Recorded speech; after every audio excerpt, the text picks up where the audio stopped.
Hi everyone, welcome to my channel. Before moving forward, let me tell you that in this video I'm going to read all the verses first, then I will tell you guys the complete explanation.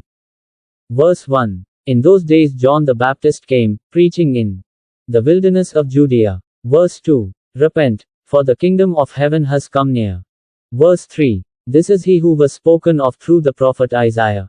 A voice of one calling in the wilderness, prepare the way for the Lord, make straight paths for him. Verse 4. John's clothes were made of camel's hair, and he had a leather belt around his waist. His food was locusts and wild honey. Verse 5. People went out to him from Jerusalem and all Judea and the whole region of the Jordan. Verse 6. Confessing their sins, they were baptized by him in the Jordan River. Verse 7. But when he saw many of the Pharisees and Sadducees coming to where he was baptizing, he said to them, You brood of vipers! Who warned you to flee from the coming wrath? Verse 8. Produce fruit in keeping with repentance.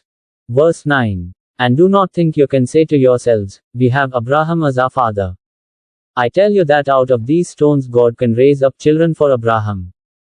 Verse 10. The axe is already at the root of the trees, and every tree that does not produce good fruit will be cut down and thrown into the fire. Verse 11. I baptize you with water for repentance. But after me comes one who is more powerful than I, whose sandals I am not worthy to carry. He will baptize you with the Holy Spirit and fire. Verse 12. His winnowing fork is in his hand, and he will clear his threshing floor, gathering his wheat into the barn and burning up the chaff with unquenchable fire. Verse 13. Then Jesus came from Galilee to the Jordan to be baptized by John. Verse 14. But John tried to deter him, saying, I need to be baptized by you, and do you come to me?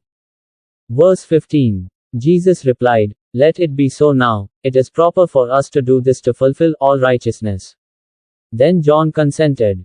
Verse 16. As soon as Jesus was baptized, he went up out of the water. At that moment heaven was opened, and he saw the Spirit of God descending like a dove, and alighting on him. Verse 17. And a voice from heaven said, This is my Son, whom I love, with him I am well pleased. Now I'm going to tell you guys the complete explanation of these verses. Explanation of verses 1 to 2. John the Baptist's message is clear. Repentance is the first step toward receiving God's kingdom. The word, repent, means to turn away from sin and return to God. John's call is a reminder that God's kingdom is not distant but imminent and should prompt us to align our hearts with Him. Explanation of verses 3 to 6. This verse connects John the Baptist's ministry to the prophecy in Isaiah 43. John is the one preparing the way for Jesus, who would bring God's kingdom to earth. It emphasizes that God's plan is always rooted in prophecy and divine timing. Explanation 7 to 10. John sternly rebukes the religious leaders because they came without genuine repentance. He challenges them to show the fruits of their repentance, meaning, their actions must reflect their supposed faith. Explanation of verse 11 to 12. John acknowledges that his role is preparatory, and he humbly points to Jesus as the one who will come with greater power. Jesus would offer something deeper than John's water baptism with the Holy Spirit, empowering believers to live boldly for God. Explanation of verses 13 to 15. Even though Jesus was sinless, he chose to be baptized to identify with humanity's need for repentance and to fulfill God's righteous plan. Baptism here symbolizes Jesus' full identification with humanity. Explanation of verses 16 to 17. At Jesus' baptism, God affirms his Son, showing approval of his ministry. This marks the beginning of Jesus' public ministry, and it reveals the presence of the Holy Trinity, Father, Son, and Holy Spirit. Now let me just teach you that how we can use these verses in our daily life. In our daily lives, we are called to regularly reflect on our actions, ask for forgiveness, and correct any behavior that doesn't honor God. Repentance isn't just a one-time act but a continual process of turning away from harmful habits and choosing God's ways. We can look at this as a reminder that God has a plan for each of us. We are often called to prepare the way for Jesus in the lives of others, whether that's through acts of kindness, sharing the gospel, or living out our faith authentically.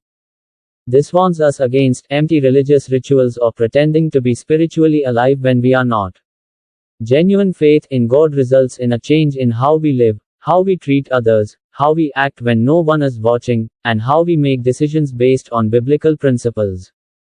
In our daily lives, this reminds us that it is not enough to simply do good or go through religious motions. We need the power of the Holy Spirit to transform us from the inside out. We should seek to live by the Spirit's guidance in our relationships, work, and personal growth. Jesus' humility and willingness to submit to God's plan is an example for us. In our own lives, we are called to obey God's will, even when we don't fully understand it.